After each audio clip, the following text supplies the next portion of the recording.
మాట్లాడలేకపోతున్నాను. ఎక్కడో పల్లెటూరులో 3 ఎకరాల పొలం, నాన్నగారు టీచర్, జీవితం ప్రారంభమై చదువుకొని ఏదో ఉద్యోగం చేస్తే చాలురా 3 ఎకరాలు వ్యవసాయం చేసుకోవచ్చు అన్న నాన్నగారు మా ఊరికి ఏర్పేట నుంచి 8 కిలోమీటర్లు నడిచి వెళ్ళాలి.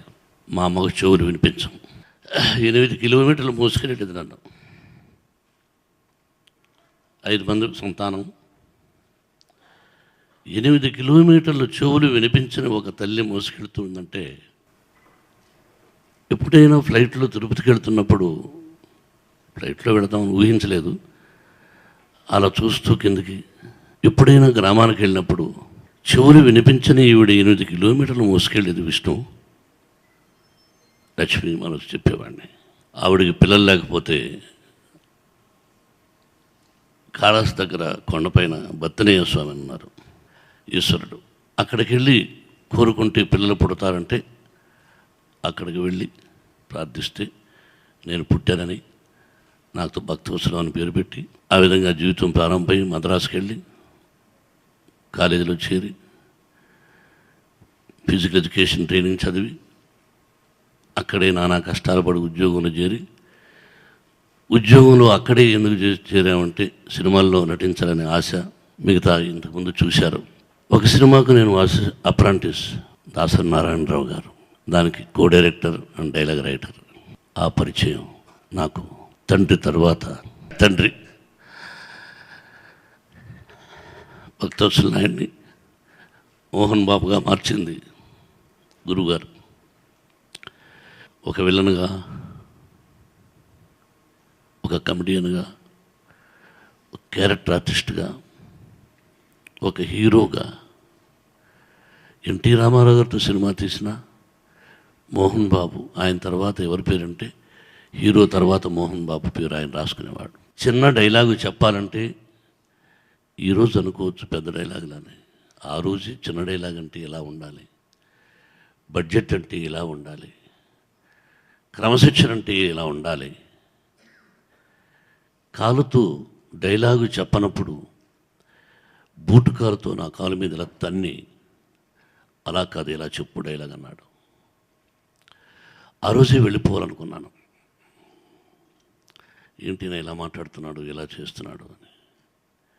అది మహానటుడు ఎన్టీ రామారావు గారి తర్వాత డైలాగు మోహన్ బాబే చెప్పగలడు అని అది పునాది వేసింది నా తండ్రి దాసరి నారాయణరావు గారు. ఎక్కువ శాతం నేను సినిమాలు 550, 60 ఎక్కువ శాతం నటించింది మా గురుగారి సినిమాలే. మహాతల్లి, దాసరి పద్మగారు మా అక్కయ్య. ఈరోజే పేపర్లో చూసుంటారు మీరు, ఏ విధంగా నేను సెలెక్ట్ అయ్యాను, ఏ విధంగా నేను మోసగించబడ్డాను, ఏ విధంగా నన్ను పైకి రానికుండా ఒక సామాన్యుడు తొక్కేయాలనుకున్నాడు. దానికి ఆ మహాతల్లి సహాయం చేసి ఆ రోజున బొట్టు పెట్టింది. ఆవిడ ఎక్కడున్నా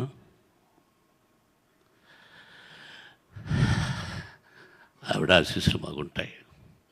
అలా జీవితంలో మొదటిసారి రుణపడి ఉండడం అంటే ఒక దాసరి నారాయణరావు గారు గురువు గారికి. ఆ తర్వాత మార్గంలో కేఎస్ఆర్ దాస్ గారు, డూండి గారు, ఎంతోమంది దర్శకులు, నిర్మాతలు, సాంకేతిక నిపుణులు, ఒక సత్యానంద్, ఒక ఆత్రేయ గారు, ఒక బి గోపాల్, రవిరాజ పెన్శెట్టి, సోదరుడు రాఘవేంద్రరావు, ఇలా చెప్పుకుంటూ పోతూ ఉంటే పేర్లు 560 ఎంతమంది ఉన్నారు. నా తల్లిదండ్రులు చేసుకున్నటువంటి వాళ్లకు భగవంతుని ఆశీస్సులు, నాకు నా తల్లిదండ్రుల ఆశీస్సులు ఉండబట్టి ఈ స్థానానికి రాగలిగాను. 2 జతల బట్టలు కారు షెడ్లో ఉండేవాడిని. వర్షం వస్తే చినుకులు పడేటివి. 25 రూపాయలు రెంటు కారు షెడ్కి. ఒక కార్నర్లో అలా కూర్చునేవాడిని. ఆ కష్టాల్లో ఒక సంఘటన చెప్పకూడదని ఎందుకులే కొన్ని అని అంటుంటారు. టాయిలెట్ లేదు, తడికిలు కట్టుకొని టాయిలెట్, స్నానం టెంకాయ మట్లు కట్టుకొని స్నానం. 25 రూపాయలు రెంట్ కట్టలేదని ఆ ఇంటి ఓనర్ 3 మాసాలుగా నువ్వు రెంట్ కట్టలేదు అడిగేది. చిన్న పాత్ర, 2-3 పాత్రలు, వాటిలో బియ్యం తెచ్చి వండుకునేవాడిని. అంటే విలేజ్ నుంచి బియ్యం, అక్కడెక్కడైనా కొంచెం చింతపండు, రసం పెట్టుకోవడం, కలుపుకోవడం. 3 మాసాలుగా రెంట్ ఇవ్వలేదని మార్నింగ్ సినిమా వేటకు వెళ్ళాను అసిస్టెంట్ డైరెక్టర్గా, సాయంత్రం వచ్చాను. భోజనం వండుకుందామని ఒక పాత్ర తీస్తే దాని ఒక బ్యాడ్ స్మెల్ ఏదో. ఏమిటని చూస్తే టాయిలెట్ కూర్చోన్నారు. ఆవిడ కిటికీ నుంచి చూస్తుంది. రెంట్ ఇవ్వలేదని ఆ పాత్రలో టాయిలెట్ కూర్చునింది ఆవిడ. అప్పుడైనా ఖాళీ చేస్తాడని అది కడిగి ఆ రాత్రి పస్తుండి నెక్స్ట్ డే మళ్ళీ అదే పాత్రలో వండుకొని భోంచేసిన వాడిని. భగవంతుని ఆశీస్సులు,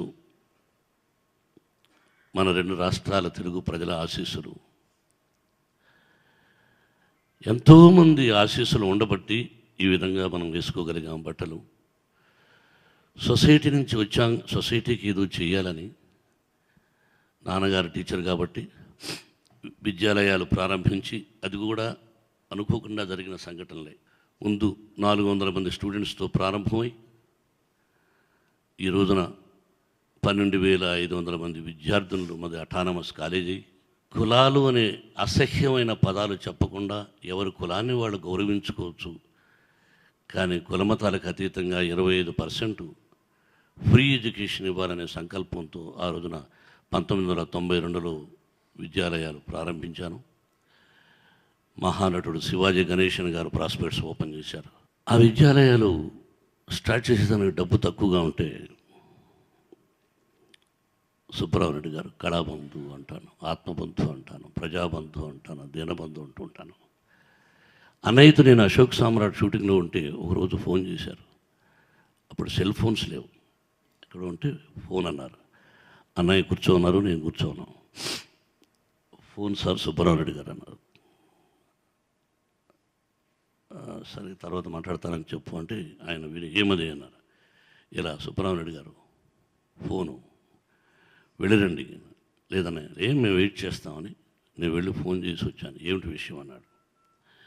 ఇలా ఎవరో బ్యాంక్ చైర్మన్ ఆయన ఇంటికి వస్తారట, స్కూలుకు అప్పు కావాలి 1 కోటి రూపాయలు, అప్పు ఇవ్వరు ఎడ్యుకేషన్ ఇన్స్టిట్యూషన్స్కి, కానీ ఒకసారి రమ్మన్నారు ఆయన అన్నాను. ఏం చెప్పారు, ఈరోజు కుదరదు, అన్నగారితో షూటింగ్ అన్నాను. వెంటనే లైట్స్ ఆఫ్ అన్నారు ఆయన. వెళ్ళరండి అన్నయ్య, ఎక్కడ నాన్న, ఎక్కడ స్టూడియో, ఎక్కడ సుబ్బారావు గారు ఇల్లు, నాచారం, వెళ్ళరండి చెప్పాం కదా అన్నారు. సరే అక్కడి నుంచి వచ్చి అప్పటికి చైర్మన్ వెయిటింగ్. 1 కోటి రూపాయలు ఇన్స్టిట్యూషన్స్కి ఇవ్వాలంటే చైర్మన్, నేను కావాల్సిన సంతకం పెడతాను, యు గివ్ హ్యూమ్ అని. ఆ రోజున 1 కోటి రూపాయలు 1992, జస్ట్ ఇమాజిన్, బ్యాంకులో అప్పు తీసుకోవడం అంటే. ఆ రోజు నుంచి ఈ రోజు వరకు ఆత్మీయుడు, మంచి స్నేహితుడు. అందుకే ఈ రోజున ఇన్ని విద్యాలయాలు అంత డెవలప్ అయిన దానికి ఆ రోజున 1 కోటి రూపాయలు లేకపోతే కష్టం. అందుకే సుబ్బారావు రెడ్డి గారిని, ఆత్మీయుడిని ఈరోజు పిలవడం జరిగింది. నాకు అత్యంత ఇష్టడు రామానాయుడు గారు. మద్రాసులో రామానాయుడు గారు, సురేష్ బాబు అమెరికా వెళుతున్నాడయా, ఉదయం వస్తావా అన్నారు. ఇంటికి వెళ్ళి అమెరికా వెళుతున్నప్పుడు ఫస్ట్ బుక్ ఇంటికి వెళ్ళి ఇచ్చిన వాడిని నేను. రామానాయుడు గారి బ్యానర్లో యాక్ట్ చేస్తే చాలు అనుకున్నాను. ఫోను చేస్తే ఆ ఫోను అందుబాటులో ఒకవేళ తీగిపోతే అయినా within 2 minutes or 3 minutes Ramanaidu గారి దగ్గర నుంచి ఫోన్ వచ్చేది. ఇటువంటి సంస్కారం ఎంతమందికి ఉంటుందో ఎడల్లో లెక్కేసుకోవాలి. ఇలా మాట్లాడుకుంటూ పోతే ఎంతో చెప్తూ పోతూ ఉండాలి. ఏదేమైనా మరొకసారి నాకు నటుడిగా జన్మనిచ్చిన నా తండ్రి దాసనారాయణరావు గారికి, ఆత్మీయులు సుబ్బరామరెడ్డి గారికి, రామానాయుడు గారికి, నా దర్శకులకు, నా ప్రయాణంలో సహాయం చేసిన వారికి, నన్ను రాజ్యసభ వరకు పంపించినటువంటి అన్న నందమూరి తారక రామారావుకి, చంద్రబాబుకి, ఎంతోమంది ఆత్మీయులకి హృదయపూర్వక నమస్కారాలు తెలియజేసుకుంటూ